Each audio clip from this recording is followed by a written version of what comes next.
Բարև ձեզ, Ֆակտոր TV-ի հյուրը քաղաքական մեկնաբան Հակոբ Բադալյանն է, ողջույն, պարոն Բադալյան։ Ռոբերտ Քոչարյանի ասուլիսից հետո որոշակի բանավիճային խոսակցություն կա ՀՀԿ եւ Հայաստան Դաշինքի միջև, կհիշեք, երբ որ Քոչարյանը թվարկում էր իր կարծիքով խորհրդան անսելիք ընդդիմադիր կամ չգիտեմ, եթե հաղթեն իշխանական ուժերին, Սամվել Կարապետյանի եւ իր ուժի անուններ տալիս եւ ոչ ՀՀԿ-ի, ՀՀԿ-ից գիտեն պատճառը ինչու իրենց անունը չեն տվել, պարոն Մամեջանյանը խմբակցության ղեկավար ասում է զարմանալի կլիներ, որ նախագահ Քոչարյանը սկսեր քարոզել հանրապետականի հետ կապված ազատության մեր գործընկերներն է ասել, իրոք ՀԿ-ն շանսեր չունի ձեր կարծիքով այս պայդրությամբ, թե ուղղակի պարոն Քոչարյանը չի ուզեցել քարոզել ՀԿ-ի օգտին, ինչ եք մտածում։ Այն, որ Ռոբերտ Քոչարյանի եւ Սերժ Սարգսյանի նրանց առաջնորդած ուժերի միջև կա փոխադարձ անվստահություն, մրցակցություն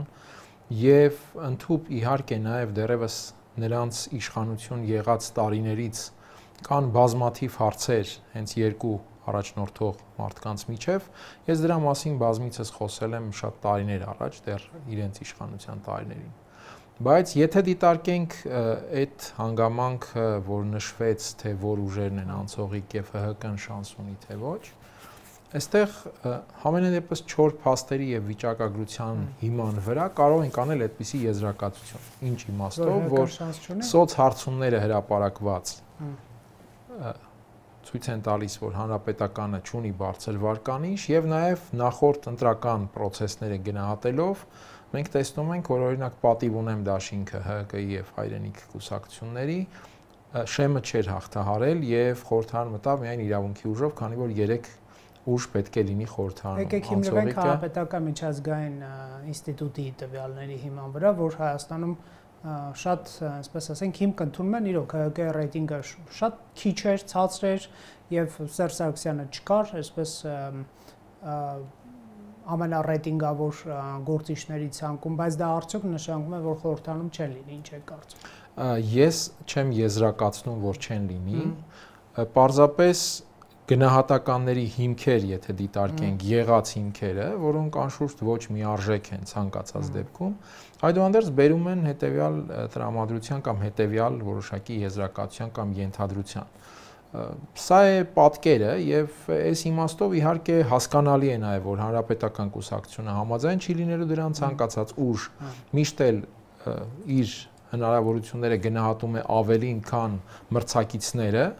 եւ այս տեսանկյունից նաեւ հասկանալի է ՀՀԿ-ի անհամաձայնությունը, առավել եւս, ինչպես նշեցի, շատ հանգամանքներ կարող են ձևավորվել process-ի ընթացքում եւ այդ process-ը ինչի կբերի, ով ինչ խաղակարտեր ունի, որ կօգտագործի, սա բնականաբար ժամանակի հարցն է, մենք կտեսնենք նախընտրական process-ի ավելի այսպես թափ հավաքելուն զուգահեռ, բայց կրկնեմ, առայժմ եղած իրողությունները, որոնք կրկին անգամ իրենց հարաբերականությունը ունեն, իհարկե ցույց են տալիս, որ այդպիսի եզրակացության գնահատման հիմքեր առնվազն կան։ Տեսեք, չեք կարծում, որ այսօրվա խորհրդանական ընդդիմադիր ուժերը, հա, որոնք այսպես ինստիտուցիոնալ ընդդիմություն են ներկայացնում, չեն արդարացրել իրենց ընտրողների կարիքները, ցանկությունները կամ պատվերը, որովհետև նրանք ասում են մենք մտնում ենք խորհրդարան որպես խրամատ օգտագործելու այս իշխանություններին հեռացնելու եւ այո, նրանք փորձեր արել են, չժխտենք, շատ են արել, փողոցային պայքարներ եւ այլն, բայց չեն հասել հաջողության, այսինքն զրոյական է արդյունքը, ինչ փոթորիկ էլ անցած լինի Երևանի փողոցներում, եթե Նիկոլ Փաշինյանը կառավարության շենքում է, մետրոյով երթևեկում է եւ քաղաքացիներին ջերմ բարևում, ուրեմն ընդդիմությունը իր այսպես հիմնական նպատակը չի իրագործել։ Սա արդյոք նրանց դիրքերը չի նվազեցնում վճռական, ուժեղ այս իշխանությանը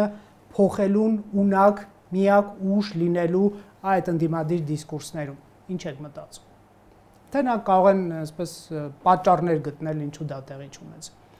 Այն, որ նրանք չեն կատարել իրենց իսկ ստանձնած առաջնային պատասխանատվությունը, այսինքն հեռացնել Նիկոլ Փաշինյանին իշխանությունից,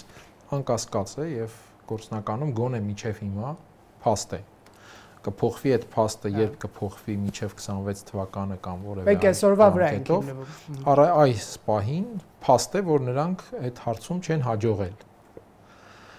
Իսկ նվազեցնում է արդյոք սա նրանց շանսերը։ Այստեղ ես կարծում եմ իրավիճակը դարձյալ շատ հարաբերական է, որովհետև պետք է հաշվի առնել նաև, որ այս ընթացքում էապես նվազել է նաև Նիկոլ Փաշինյանի վարկանիշը, որովհետև Նիկոլ Փաշինյանն էլ իր հերթին 2021 թվականին խոստանում էր մի բան եւ խաղաղություն խոստանում էր բոլորովին այլ բովանդակությամբ խաղաղություն, եթե այսպես համառոտ ասեմ, խաղաղություն Արցախի հետ։ Ես էլ չեմ խոսում Շուշիի, Հադրութի դեօկուպացիա եւ այլն, այս ամբողջ պատասխանատվությունը ստանձնել են։ Եվ այսօրվա խաղաղությունը տրամագծորեն հակառակ լինելով այդ բովանդակությանը, էապես իհարկե նվազեցրել է նաև Նիկոլ Փաշինյանի շանսերը եւ վարկանիշը։ Եվ այս հարաբերակցության մեջ արդեն մենք չունենք չոր մաթեմատիկական ինչ-որ պատկեր։ Եթե Փաշինյանի վարկանիշը էապես նվազել է, ապա ընդդիմությունը իր նվազած վարկանիշով հանդերձ կամ հավանական նվազած վարկանիշով հանդերձ, այդուհանդերձ Փաշինյան ընդդիմություն հարաբերակցությունը փոխվել է։ Եվ եթե դրան գումարենք նաև այն հանգամանքը, որ այդուհանդերձ որքան էլ ընդդիմության այս ներքին մրցակցությունը դիտարկվում է իրենց խանգարող, այդուհանդերձ դա կարող է լինել այնուամենայնիվ խաղի ավելի ճկուն, այսպես խաղի հնարավորություն, քան մեկ կոնսոլիդացված ճակատը, հատկապես մենք դրա մոտավոր ինչ-որ սխեմա տեսանք Գյումրիում, եւ եթե հաշվի առնենք նաեւ այն, որ դաշտ է մուտք գործել բավականին ազդեցիկ գործոն, Սամվել Կարապետյանը իր ստեղծելիք ուժով, այստեղ մենք կարող ենք տեսնել, որ այդ գնահատականները, որոնք հիմնվում են 2021-ի պատկերի եւ դրանից հետո զարգացումների վրա, դառնում են իսկապես հարաբերական այդ շանսերի տեսանկյունից, ումն է ավելի բարձրացել եւ ումն է ավելի նվազել։ Կարելի է ասել, որ Ռոբերտ Քոչարյանի թիմակիցները, Սերժ Սարգսյանի թիմակիցները այս հրապարակային բանավեճերը, ասենք, impeachment-ի գործընթաց նախաձեռնել, ՀԿ-ն աջակցել է impeachment-ի գործընթացին եւ Ռոբերտ Քոչարյանի թիմը ուներ թերահավատություն այդ process-ի նկատմամբ, ասելով հենց լինեն բավարար թվով ժողովուրդ, այսինքն process գեներացվի, մենք կտանք մեր ստորագրությունը, չնայած որ չկա այդպիսի ժողովուրդ փողոցում, հա, կրիտիկական զանգվածի այս պայդրությամբ, նրանք պատրաստակամություն հայտնեցին տալ իրենց ստորագրությունները։ Ինչ եք մտածում այս գործընթացի վերաբերյալ, սա ասես թիվ 1 ընդդիմադիրը լինելու մասին մրցակցություն է այս երկու ուժերի միջև, թե սա ռեալ գործընթաց կարող է լինել, ասենք մի ռումբ պայթի շատ անակնկալ եւ Փաշինյանը հեռացվի, այսպես պայմանական է ռումբ ասած։ Արսպասել։ Չգիտեմ, եթե impeachment-ի այս գործընթացի ներքո կան ինչ որ այսպես շատ էական ինֆորմացիաներ, որոնք մեզ հասանելի չեն, բայց հասանելի են նախաձեռնողներին, այստեղ գործ ունենք այլ տրամաբանությամբ պատկերի հետ։ Բայց եղած իրողությունները եթե դիտարկենք, ապա իմ կարծիքով impeachment-ի նախաձեռնությունը պարզապես քաղաքականության մեջ իրավիճակ ստեղծելու, օրակարգ ստեղծելու կամ օրակարգի համար մրցակցության մեջ տեղ ունենալու այդ տրամաբանությամբ նախաձեռնություններ, որը ես կարծում եմ իհարկե ոչ թե ՀՀԿ աջակցությունն է վայելում, այլ դե ֆակտո ՀՀԿ-ի նախաձեռնությունն է, այստեղ շատ պարզ է, եթե գնահատենք այն դիրքավորումը, որ ունի կուսակցությունը եւ առանձին գործիչները կուսակցության, պարզ է, որ դե ֆակտո դա ՀՀԿ-ի նախաձեռնությունն է։ Ինչու Հայաստան դաշինքը որդեգրեց այսպիսի քաղաքականություն կամ Ռոբերտ Քոչարյանը, եթե այսպես ասենք, դա պայմանավորված է հենց դրանով, որ այդ կա փոխադարձ անվստահություն, այսինքն impeachment-ը ես առիթ ունեցել եմ բնորոշելու, որ impeachment-ը վերածվեց ոչ այնքան Նիկոլ Փաշինյանի հանդեպ անվստահության գործընթացի, որքան դարձավ ընդդիմադիր երկու ուժերի միջև անվստահության գործընթաց։ Հիմա մենք տեսանք, որ լսումների ընթացքում Հայաստան դաշինքը հայտարարեց իր ստորագրությունները տրամադրելու մասին, բայց դարձյալ այստեղ ես կարծում եմ գոնե առայժմ, եթե փոխվել է դիրքորոշումը զուտ այդ տեսանկյունից, խնդրի առարկայի այդպես տրամաբանությունը չի փոխվել, այսինքն շարունակում է անվստահությունը լինել երկու ուժերի միջև։ Գոնե այս պահին եւ կրկնեմ, եթե կա այս ամեն ինչի տակ ինչ որ մի ինֆորմացիա, ինչ որ մի գործոն, որի մասին մենք տեղյակ չենք, նախաձեռնողները տեղյակ են, սա արդեն բնականաբար այլ խոսակցության առարկա է, որովհետեւ կրկնեմ, օրինակ, եթե 2018-ից առաջ մարտի 31-ին, երբ Նիկոլ Փաշինյանը սկսեց քայլել Գյումրիից, եւ ընդհանուր նույնիսկ մինչեւ ապրիլի կեսերը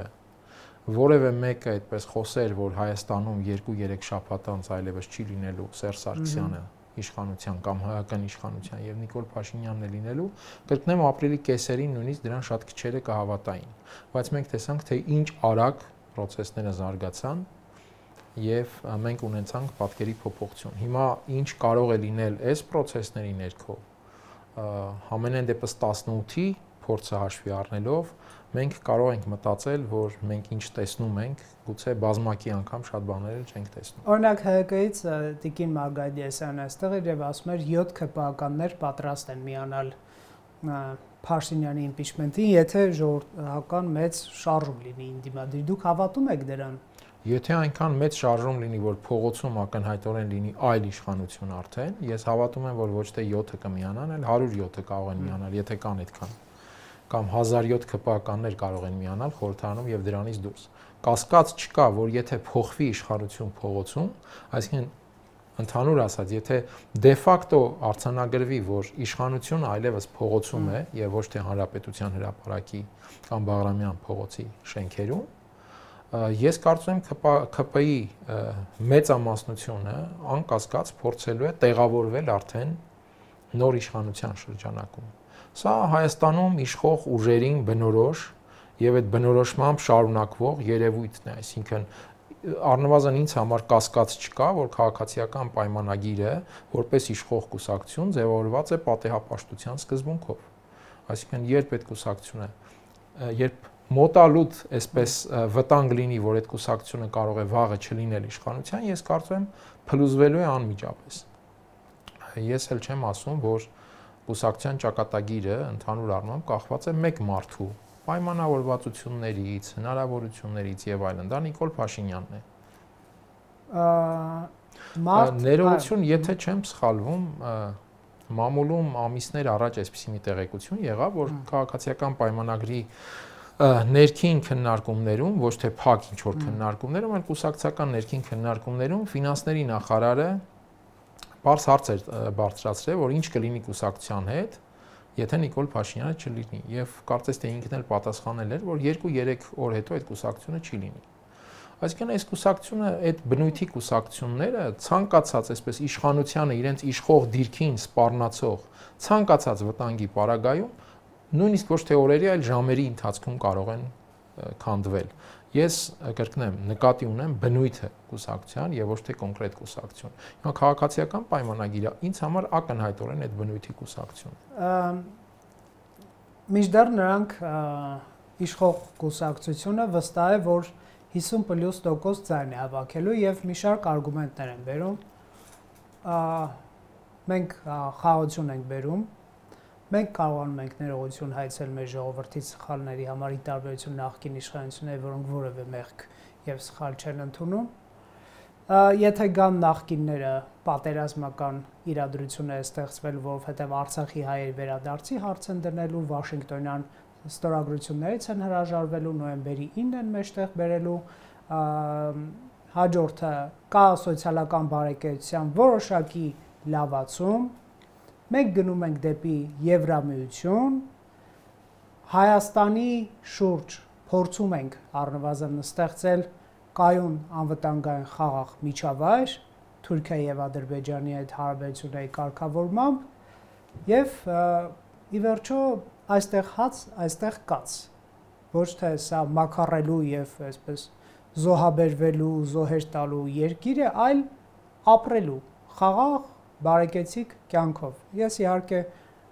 լավագույն ձևով չներկայացրի նրանց գաղափարախոսությունը, բայց փորձեցի, ինչպես ասում են, ChatGPT-ի սկզբունքով մի քանի տողով նկարագրել այն մեծ լայնածավալ խոսույթը, որ օրինակ լսեցինք ԿՊ համագումարից վարչապետից կամ լսում ենք նրանցից ամեն օր։ Ինչ կարող եք ասել այս նարատիվների մասին։ Սկսենք վերջից, այդ այստեղ հաց, այստեղ կացը։ Փաստացի ընդունվում է պետական բարձր մակարդակով, որ դա է կյանքի փիլիսոփայությունը։ Պարզապես նշում են, որ այստեղ հաց կա, մի մտածեք դուրս գնալու մասին։ Բայց հետևությունն այն է, որ դե եթե այստեղ հաց չլինի, ապա այլ վերջ, մնալու ոչ մի իմաստ չկա եւ ոչինչ չկա պահող այլևս, գնացեք։ Բայց հիմա կա, մենք հացը ապահովում ենք։ Ես սա բնորոշում եմ որպես կենցաղապետություն կառուցելու գործընթաց։ Այսինքն պետությունը իր վրա ստանձնած առավելագույն, այսպես նշաձողը դիտարկում է կենցաղը։ Ես կարծում եմ պետությունները ստեղծվում են շատ ավելի բարձր նշաձողերի համար, որովհետև կենցաղի հարցերը հնարավոր է լուծել նաև այլ կերպ։ Հիմա եթե մենք պետականության գաղափարը իջեցնում ենք կենցաղային հարցեր լուծելու մակարդակին, սա նշանակում է, որ մենք ընդհանրապես այլևս դադարում ենք լինել պետություն։ Եվ մենք ստանում ենք կենցաղապետության բնույթ, ցուցանակ է, այսպես պետական ցուցանակ է, որը ենթակա կլինի ազդեցիկ գործոններին, աշխարհաքաղաքական ազդեցիկ գործոններին։ Հիմա ազդեցությունը կլինի օրինակ Թուրքիայինը, ենթակա կլինենք թուրքական գործոնին։ Ռուսաստանը կմեծացնի ազդեցությունը, ենթակա կլինենք դրան։ Գլխավորը, որ կենցաղը ապահովի, այսինքն այս տրամաբանությունը ես կարծում եմ դե ֆակտո պետականության լուծարման տրամաբանություն է։ Ցուցանակը պահպանում ենք, բայց պետականությունը դե ֆակտո որպես սուբյեկտ, միջազգային իրավունքի սուբյեկտ լուծարվում է, որովհետև մենք տեսնում ենք, թե միջազգային դաշտում, աշխարհաքաղաքական դաշտում այսօր ինչպիսի խնդիրներ են իրենց առաջ դնում պետությունները։ Այդ թվում օրինակ նույն Ադրբեջանը, որը հստակ ձևակերպել է խնդիրը,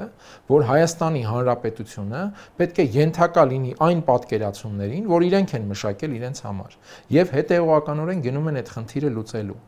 Հիմա այդ խնդիրը լուծելու գնում են ցավոք սրտի ոչ միայն Ադրբեջանի իշխանությունները, այլ նաև Հայաստանի իշխանությունը։ Եվ արդարացնում են դա այդ կենցաղային բարեկեցության սկզբունքով։ Սա շատ վտանգավոր է, այսինքն մենք դատարանում ենք։ Կարծես լուծարվում է երրորդ հանրապետությունը։ Դե դա լուծարման process-ն է, այսինքն հիմա երրորդ, չորրորդ ինչ որ անուններ են մշակել, բայց մենք բնույթն ենք փոխում պետության։ Այսինքն պետականությունը փոխարինում ենք կենցաղապետությամբ։ Կենցաղն է մեր բարձրագույն նշաձողը։ Դրանից այն կողմ մեր պետությունը իր առաջ խնդիրներ չի դնում։ Կամ այլ բանով են ձևակերպում, որ հրաժարվում են երրորդ հանրապետության հիմքում դրված այսպես սկզբունքներից Ղարաբաղի միացում, ցեղասպանության միջազգային ճանաչում։ Դրանք երրորդ հանրապետության հիմքում դրված սկզբունքներ չեն։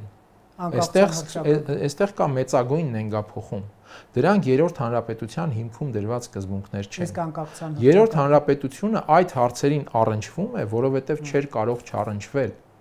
Այսինքն մենք ինչ պետք է անեինք, պետք է հրաժարվեինք այդ հարցերից, ինչպես այդ հայտնի խոսքը կա, եթե դու չես զբաղվում քաղաքականությամբ, քաղաքականությունն է քեզանով զբաղվում։ Եթե մենք հրաժարվեինք զբաղվել այդ հարցերից, արձանագրել այդ հարցերում մեր իրավունքները, մեր պատմական կռվանները եւ այլն, խաղաթղթերը, որ ունի հայկական պետականությունը, ընդ որում զգալիորեն իրավաչափ եւ նաեւ թե իրավունքի դաշտում, թե նաև բարոյականության դաշտում, եթե մենք հրաժարվեինք որպես պետություն, մեր հետ տեղի է ունենալու այն, ինչ այսօր տեղի է ունենում, դա տեղի է ունենալու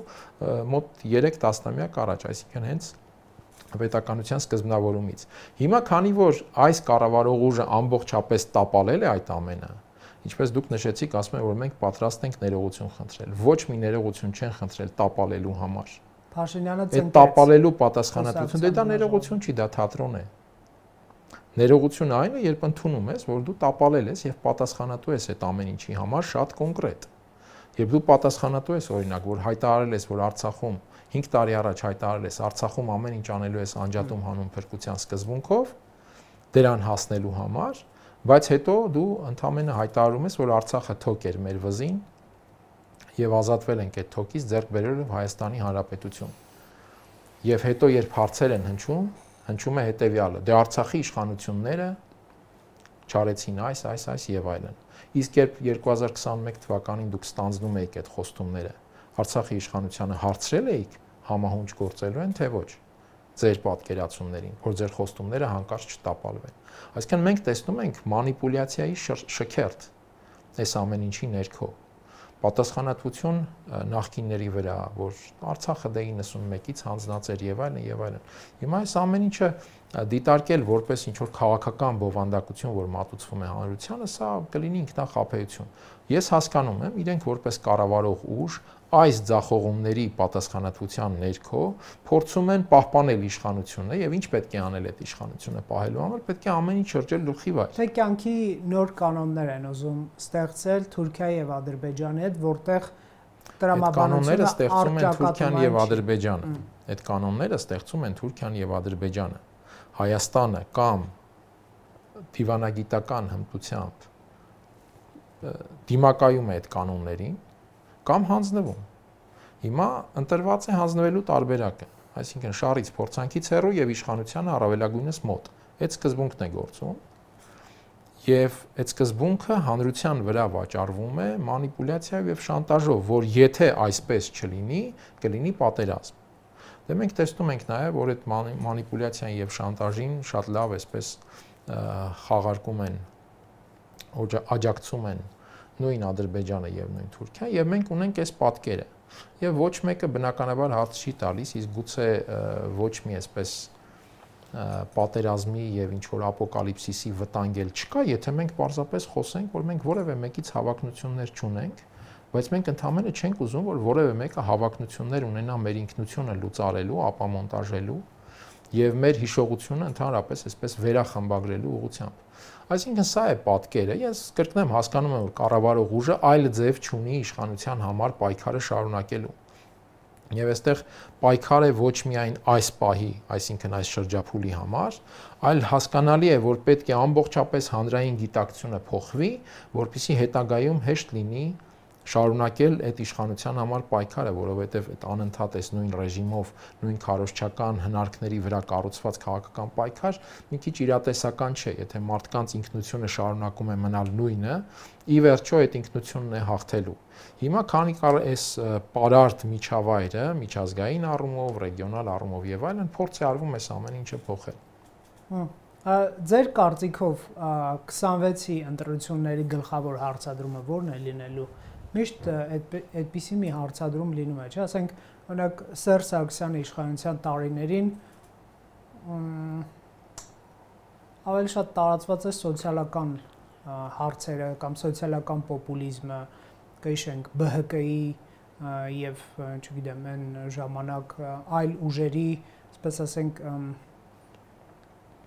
թույլ չտալ, որ օրվա իշխանությունը թալանի եւ այլ։ Արցախի շուրջ շատ քիչ են իրականում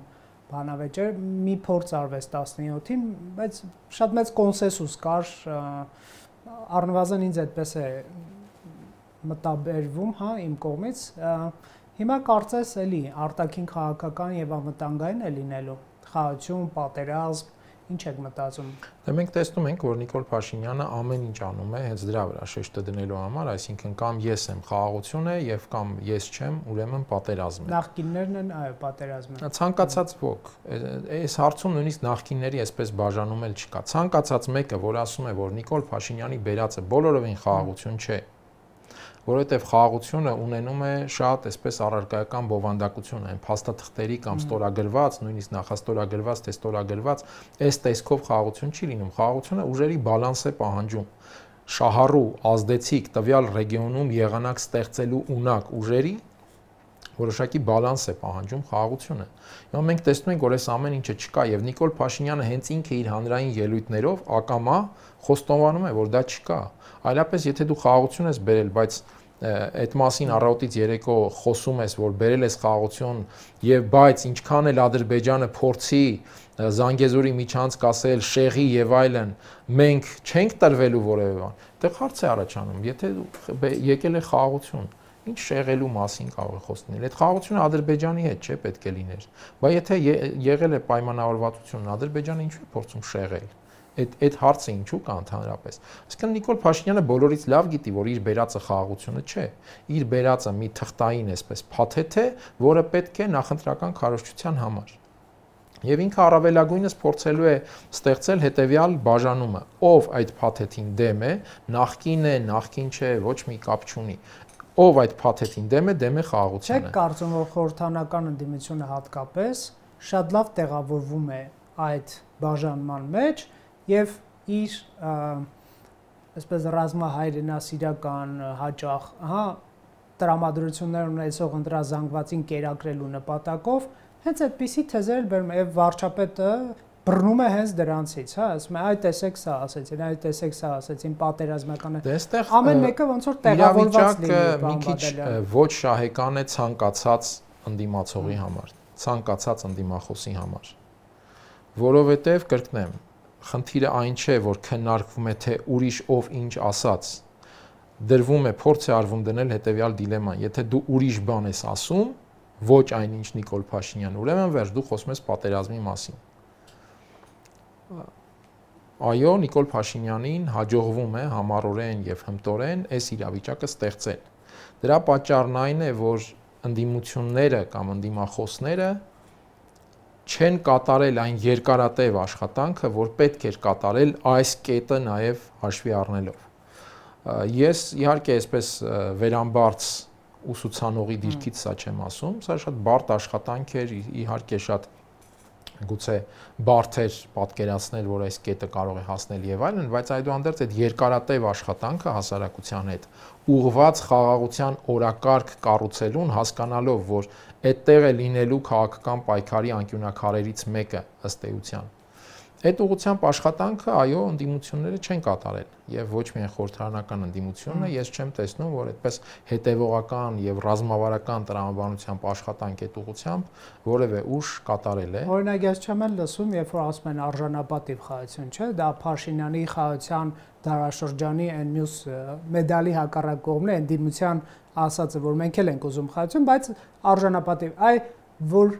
ուզում ենք մոդելավորել, հա, ասենք բերել դա իրականության դաշտ, ասենք սահմանադրության փոփոխության պահանջ։ Հիմա դուք փոխելու եք թե չեք փոխելու կամ տարբեր հարց, հա, ասենք Արցախի թեմատիկայով ընդդիմադիր ուժեր կան, ասում են, այո, մենք Արցախի հայերին կարող ենք վերադարձնել նոյեմբերի 9-ի հայտարարությունը հիմք ընդունելով եւ այլ։ Չէ, բայց այստեղ նաեւ մեկ այլ բանի մասին խոսենք։ Կնեք չեն կարողանում նաեւ մոդելավորել իրենց արժանապատիվ խաղացություն ասածը։ Շարունակեմ հաջորդը։ Մյուս կողմից ստեղծվել է մի իրավիճակ, երբ ով բերանը բացում է Արցախ անունը տալու, մեղադրվում է պատերազմահեն լինելու համար։ Սա է նաև մանիպուլյատիվ վիճակ։ Հիմա այսինքն ինչ ենք պատկերացնում, հանում ենք այդ հարցը, այսպես սահմանում ենք, որ Արցախը տաբու է, որովհետև եթե մենք ասենք Արցախ, խոսենք Արցախի իրավունք, խոսենք արցախցու իրավունք, ուրեմն սա նշանակում է ռևանշ ենք ուզում անել եւ ուրեմն ուզում ենք պատերազմ։ Սա մանիպուլյատիվ իրավիճակ է, ես չեմ կարծում, որ քաղաքական ուժերը պետք է տրվեն այդ մանիպուլյացիային։ Դե դրա համար եմ ասում, որ քաղաքական ուժերը չպետք է տրվեն այդ մանիպուլյացիային։ Եվ այստեղ է էականը, որ աշխատանքը, որպիսի հանրայնորեն, լայնորեն դա չընկալվեր հենց այդպես, ինչպես ասում է Նիկոլ Փաշինյանը, այդ աշխատանքը պետք է լիներ երկարատև, սկսած լիներ վաղուց եւ հետեւականորեն առաջ գնար։ Ընդդիմադիր ուժերը հիմնականում ապավինել են, որ Նիկոլ Փաշինյանի վարկանիշը կմաշվի։ Այո, այդ վարկանիշը մաշվել է, բայց իրենց վարկանիշը ինքնաբերաբար դրանից չի աճել։ Այո, մոտեցել են։ Տարբերությունը շատ ավելին էր, ենթադրենք 21-ին, հիմա մոտեցել են վարկանիշները։ Մի շարք գործոններ գուցե ստեղծել են այդ հարաբերականությունը, ինչի մասին խոսում էի։ Բայց հասարակության ընկալումները, թե որ խոսույթն է իսկապես պատերազմահեն, իսկ որ խոսույթն է մանիպուլյատիվ տրամաբանությամբ որակվում եւ դիտարկվում որպես պատերազմահեն։ Այս ուղղությամբ ցավոք սրտի իմ գնահատմամբ ընդդիմությունները աշխատանք չեն տարել, որովհետեւ այս աշխատանքը կրկնեմ պահանջում էր տարիների ժամանակ։ Սա շատ բարդ էր, իսկապես շատ բարդ է, հատկապես այդ պատերազմական շոկը ապրած պարտության, կորուստների, այդ ցավը եւ շոկը ապրած հասարակության այդ ուղղությամբ աշխատելը շատ բարդ է եւ դրա համար պետք էր այդ տարիների հետեւողական աշխատանքը, բայց իմ գնահատմամբ մեր ընդդիմադիր դաշտում աշխատանքը հիմնականում այսպես սիտուատիվ է եւ նույն տրամաբանությամբ մի բան կասի կհակադարձեն, սպասում եմ Փաշինյանը մի բան ասի։ Նույնիսկ անկախ դրանից, այսինքն նույնիսկ երբ որ իրենք ինչ որ խոսույթ են ձևավորում, տեսնում ես, որ այդ խոսույթը դարձյալ սիտուատիվ տրամաբանությամբ է եւ այստեղ առանցքային հարցեր են իհարկե։ Օրինակ նույն 2026-ի տրամաբանության առումով հիմա մենք լսում ենք, որ ընդդիմադիր ուժերը հայտարարում են, որ վերջ, հաղթելու են Փաշինյանին եւ վերջ։ Հիմա հարց է առաջանում, լավ, իսկ եթե չհաղթեցիք, ինչ եք անելու։ Զրոյ է ձգտում։ Լուծարվում են բոլոր այն ուժերը, որոնք ասում էին հաղթելու ենք, շանս չունի եւ այլն, թե շարունակում եք աշխատել այն տրամաբանությամբ, ինչ տրամաբանությամբ եղել է, մի քիչ այլ ընդդիմադիր դասավորմամբ։ Եթե այդպես է, ապա այս հասարակությանը իսկապես պետք է խղճալ, որտեղ մի կողմից տեսնում ենք, որ իշխանությունը կառուցում է քաղաքական պետության, քաղաքական պետականության փոխարեն կառուցում է կենցաղապետություն, մյուս կողմից տեսնում ենք, որ ոչինչ չի կառուցում ընդդիմությունը, այսինքն ինչ որ իրավիճակներ, սիտուատիվ տրամաբանությամբ գործընթացներ եւ այս հասարակությունը դառնում է ավելի ու ավելի անտարբեր։ Այդ անտարբերությունը բնականաբար աշխատում է ստվերային քաղաքականության օգտին, երբ Հայաստանի վերաբերյալ կարևոր գործընթացները եւ կարևոր որոշումները կայացվում են դրսում եւ դրսում է առավելապես կանխորոշվում, թե Հայաստանում կլինի իշխանափոխություն, չի լինի իշխանափոխություն։ Պարոն Քոչարյանը մի նկարի վրա էր իր վերլուծությունը հիմնում, երբ որ ԵՄ առաջնորդները իբր նստած են Սպիտակ տանը հերթի, բայց դա բոլորին պարզ է, որ կեղծ նկար է, հա,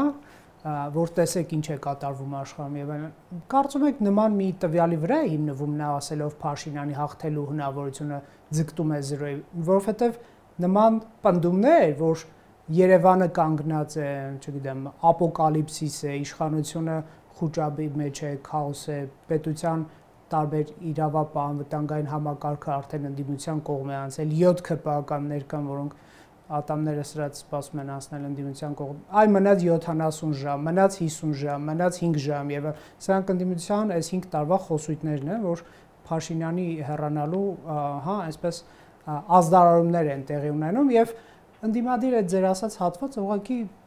հիշում է, չէ՞, սա որ իրենց ժամկետներ, օրեր, վայրկյաններ են խոստացել, որ չեն կարողանալու իշխանականներ մնալ, բայց փաստորեն մնում են։ Այս մասով ինչ կարող եք ասել։ Ունեք մեկնաբանություն։ Դե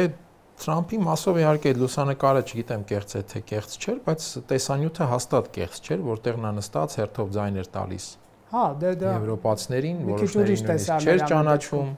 Ի վերջո մենք հիշում ենք տեսանյութը, որտեղ նա Ֆրանսիայի նախագահին, այսպես նստեցնում է իր օգնականի նման սեղանի ծայրին, մեծ յոթնյակի հերավար վեհաժողովի ժամանակ։ Այսինքն այս Թրամփի եւ եվրոպական լիդերների հարաբերակցության վկայությունները, այսպես ասած, այնքան շատ են, որ էական էլ չի այդ լուսանկարը կեղծ էր թե կեղծ չէր։ Ինչ վերաբերում է զրոյական շանսի վերաբերյալ Ռոբերտ Քոչյանի հայտարարությանը եւ դրա հիմքին, ես չգիտեմ, դա հանրային հրապարակային սոցտվյալների վրա է հիմնվում, որ տարածվել են տարբեր կազմակերպություններ անում են, թե ունեն իրենց ներքին սոցհարցումները, ես չգիտեմ, հնարավոր է եւ տարբերակը կա, բայց ես կարծում եմ իսկապես, եթե մենք դիտարկում ենք 51% հավաքելու հնարավորությունը Նիկոլ Փաշինյանի համար, սա չափազանց բարդ մարտահրավեր է։ Մենք տեսնում ենք, որ նա իսկապես տքնաջան աշխատում է այս ուղղությամբ։ Եվ տեսնում ենք նաև, որ նա ունի այս հարցում որոշակի արտաքին քարտբլանշներ։ Բայց սա բավարար կլինի թե ոչ, շատ դժվար է ասել, այդուհանդերձ կրկնեմ, սա իսկապես շատ ծանր խնդիր է լինելու Նիկոլ Փաշինյանի համար 51% հավաքելը։ Բայց այստեղ կա մյուս հանգամանք, այսինքն մենք գիտենք, որ օրենսդրական կարգավորումներ կան, երբ հնարավոր է պարզապես հասնել 51-ի հետագա ձայների միջոցով, կա այդ կայուն մեծամասնության դրույթը եւ այլն եւ այլն։ Այնտեղ փոշիացված ձայները միանում են։ Մենք դա գիտենք եւ հիմա այս տրամաբանությունն էլ կա, այսինքն ես կասկած չունեմ, որ Նիկոլ Փաշինյանը օգտագործելու է որոշակի ռեպրեսիվ մեխանիզմներ, լծակներ։ Մենք արդեն իսկ տեսնում ենք, որ այդ լծակներն օգտագործվում են, բայց նաև իհարկե օգտագործելու է օրենսդրական հնարավորությունները եւ այդ մեխանիզմը հասկանում ենք եւ գիտենք թե ինչպես է Հայաստանում աշխատում, ձայներ խլող տարբեր ձայներ փոշիացնող, ձայներ գողացող տարբեր ուժեր կան, կստեղծվեն ընդդիմադիր դաշտում, կդիրքավորվեն, մի քանի տասնյակ հազար ձայն կգնա այդ տարբեր մի քանի տասնյակ հազար ուժերին